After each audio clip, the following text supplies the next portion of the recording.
Our historic homes were built to stay cool. And it may surprise you that over 100 years ago, your historic home was probably cooler than it is today. And many aspects of historic cooling were either remodeled away or have been forgotten.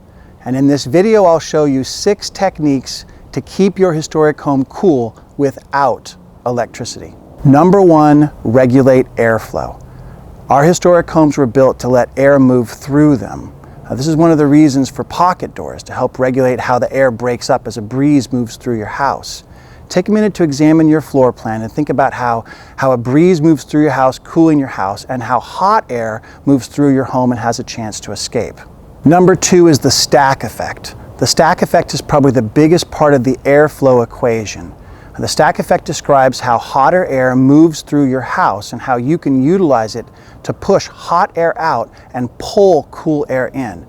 This is literally thousands of years old technology on cooling homes. The builders of historic Vallejo knew about it, and when you know about it, you can use this technique to keep your home cooler on warm days. I have an entire video on how to utilize the stack effect. Number 3, vent locks. And this is the wooden window accessory that you must have. Wooden window vent locks are locks that let you lock your window, but in the open position. This is amazing for like leaving your house open all day and letting the breezes pass through, or leaving your windows open at night while you're sleeping. Wooden window vent locks are on many of our homes already, and I've met a lot of historic homeowners who have them and didn't even know. We have such amazing breezes here in Vallejo, especially all summer. It's a shame to miss them. I have a whole video on how to install and use wooden window vent locks. Number 4, passive shade. 100 years ago, our homes had an awful lot more awnings and shutters blocking out the sun on our windows than they do today. Over the decades, a lot of these features have been remodeled away, and it can be pretty expensive to put them back. Everybody knows it's cooler in the shade. Now, we have something that they didn't have 100 years ago, and that's really amazing window curtain technology.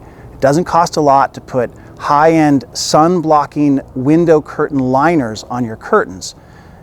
Used along the south side of your house, this will keep your home a lot cooler on warm days, and keeping that heat out is one of the first steps to keeping your home more cool.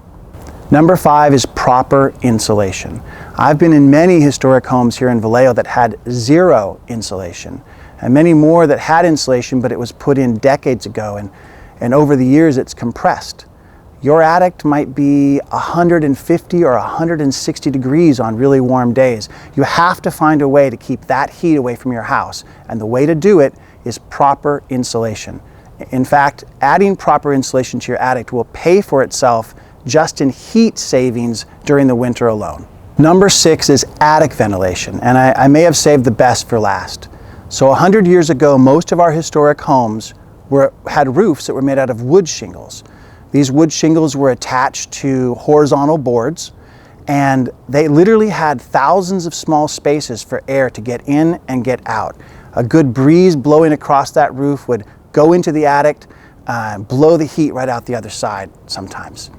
Also, the gutters were wooden gutters hanging off the end of the roof rafters, and there was no fascia board. So those wooden gutters would usually leak a tremendous amount of air, or actually allow the air to come in. They were the air intake at the bottom of the eaves.